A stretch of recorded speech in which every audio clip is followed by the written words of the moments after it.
In front of me is Samsung Galaxy M15 and today I would like to show you how you can turn on or off location. First of all, go into Tab menu and look for Location shortcut.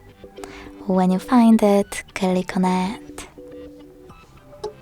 As you can see, mine is grey, which means that location is disabled.